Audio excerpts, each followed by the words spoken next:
We got some material in here, different specimens and different bivalve clams.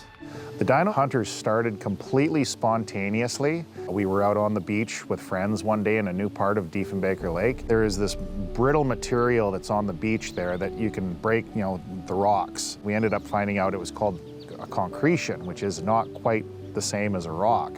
So we're breaking these concretions on the beach and looking, there's all kinds of beautiful little crystals in it. My daughter, she points to a really big one that was on the beach. She's like, Dad, check out that one over there, break that one open, see what's inside of it.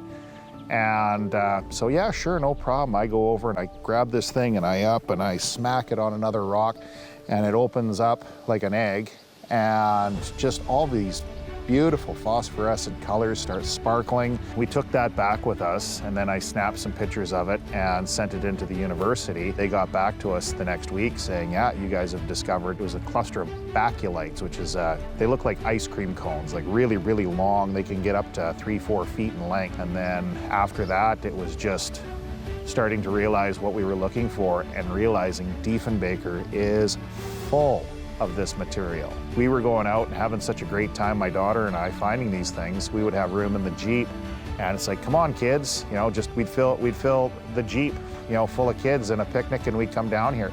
It just kept on growing and growing and growing and seeing the magic of all of these kids out there just literally treasure hunting. The hooks got in and we fell in love with it just about instantly. You get that spark, right? There is a spark you see that lights up a kid's soul, and that is what happened. My son, Lyndon, he's 12 now, and we started when he was 9, and he would go to the library and get books and research, and I felt bad for people on the street because he'd walk up to them and say, did you know about this, this, and this? And he would go on about all the fossils that John was teaching him about, and you can't keep him quiet.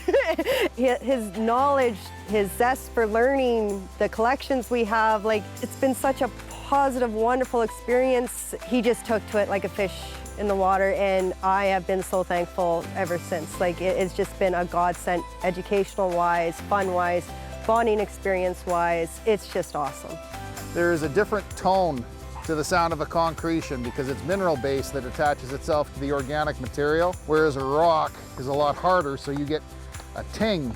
So you have a ting with a rock and you get a thud with a concretion. The knowledge that you can bring and the passion that you can inspire in young people, it's gonna last for generations. It gives them something that they don't normally would get through schooling. A lot of times with the concretions, you'll find just about perfect spheres because the way the mineral deposits attach themselves over time to the organic material inside. And then we see these little wee tiny hairline cracks. This is pretty much exactly what we're looking for when we're prospecting different areas. And then as well, we got a nice thud to it. You go lightly, you'll start to see the hairline start to open. There we go.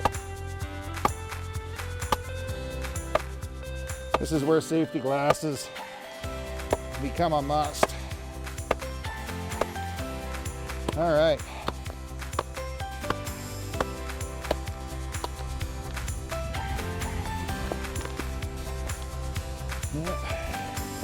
It's got decent color to it, but not much inside. So continuing on to the vast blue yonder, we got a lot of rocks to check. It's an outdoor activity, and all kids love stuff like that. They love to find something cool in a rock, looks like an animal or a bone or whatever. And it just gives them another educational benefit, I think. Where we're going today, it's an old ocean bed. It was a very shallow area of the inland sea. And the beautiful thing about it, like with Diefenbaker and its natural erosion, the whole area for about 500 meters all washed away the sand and exposed this shallow area. So the whole beach, we call it Fossil Beach because the whole thing is completely fossilized. And there are billions upon billions of sea creatures that are all just laid out over the whole thing. About 1 in every 25 or so concretions, it'll just be riddled full Or a lot of times we'll see, a lot of times they just end up dead with nothing in it.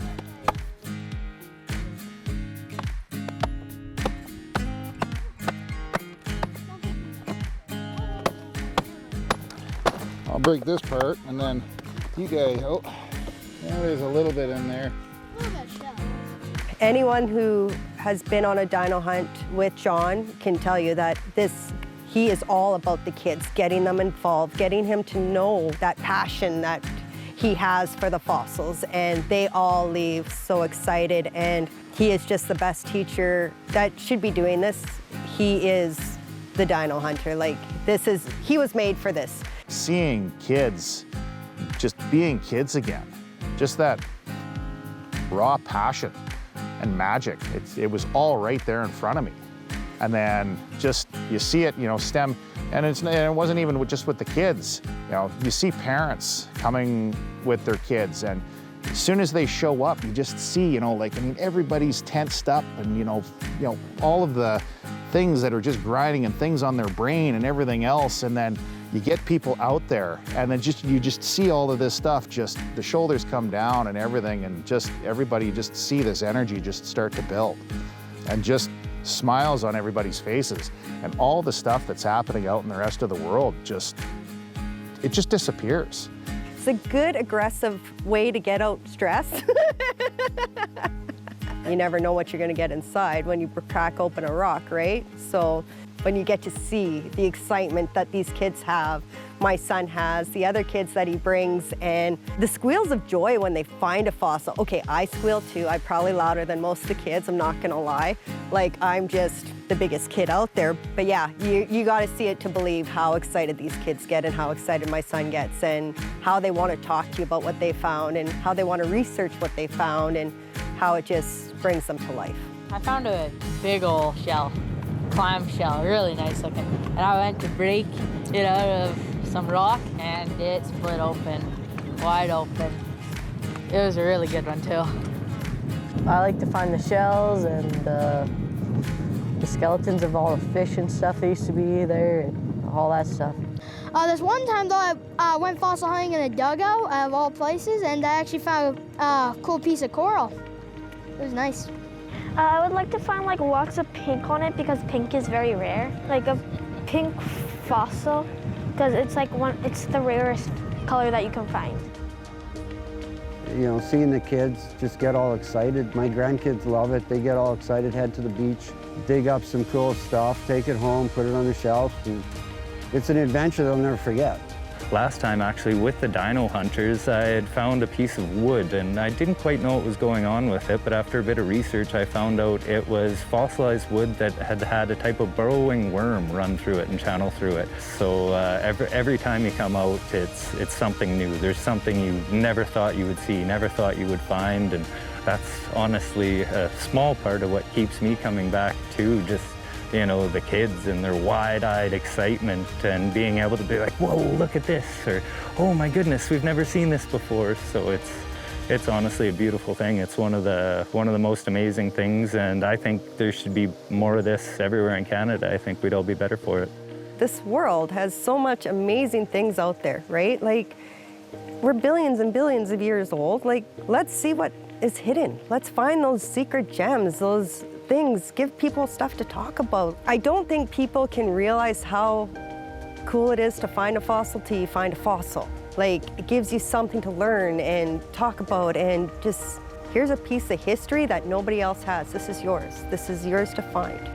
We've barely even touched the fossil world or the fossil industry in a way that's going to be productive. Like, there's so much we haven't found. There's so much left to find, and I think it's the next generation that's going to be making these huge discoveries and finding the things that are just going to, you know, blow people away for years to come. And it kind of paints a picture of the prehistoric past that we might not have. You know, you've got every person adds a brushstroke to that painting, and kids, the way they see the world, they'll see things that we don't necessarily see as adults, and I think that the passion that they bring to it is actually going to change the industry.